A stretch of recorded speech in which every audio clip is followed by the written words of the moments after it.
Saudi আরব সহ মধ্যপ্রাচ্যের বেশ কয়েকটি দেশে রোববার পবিত্র ঈদ উল ফিতর উদযাপিত হয়েছে। সংযুক্ত আরব আমিরাতে এ বছর ঈদের বড় জামাত অনুষ্ঠিত হয়েছে আবুধাবির শেখ জায়েদ গ্র্যান্ড মসজিদে। এছাড়া অন্যান্য ঈদগাহে হাজারো ধর্মপ্রাণ মুসল্লি ঈদের নামাজ আদায় করেছেন।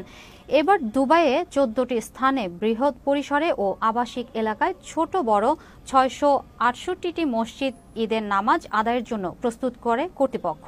এদিকে মধ্যপ্রাচ্য এবং ইউরোপের অন্যান্য দেশের মতো ফ্রান্সেও আড়ম্বরপূর্ণভাবে দিনটি উদযাপন করেছেন ধর্মপ্রাণ মুসলমানরা।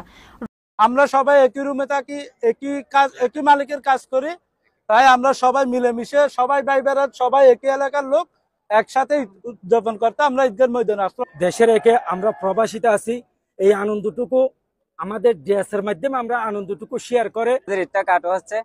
এখানে ভাই ব্রাদার বন্ধু বান্ধব এবং আত্মীয় স্বজন আমরা যেখানে সহপাঠী সহযোদ্ধারা আছে এভাবে সব মিলে আমরা ঈদটা অনেক আনন্দ ভাগাভাগি করি। যদিও আমাদের পরিবার পরিজন ছাড়া আমাদের ঈদটা কাটাতে হয়। দেশ এবং বিদেশের সবাইকে জানাই ঈদ মোবারক। দেশ এবং বিদেশের মধ্যে ঈদের পার্থক্য হচ্ছে আপনার দেশের মধ্যে পরিবার পরিজন সবাই থাকে, আর এখানে হচ্ছে বন্ধু বান্ধব নিয়ে একটা পরিবার পরিজন ছাড়া আসলে ঈদটা অনেক কষ্টের। আমরা ছুটি তেমন পাই না, ঈদের দিন যে ছুটিটুকু পাই এখানে আমরা সবাই ভাই ব্রাত এখানে সবাই ঈদ উদযাপন করি।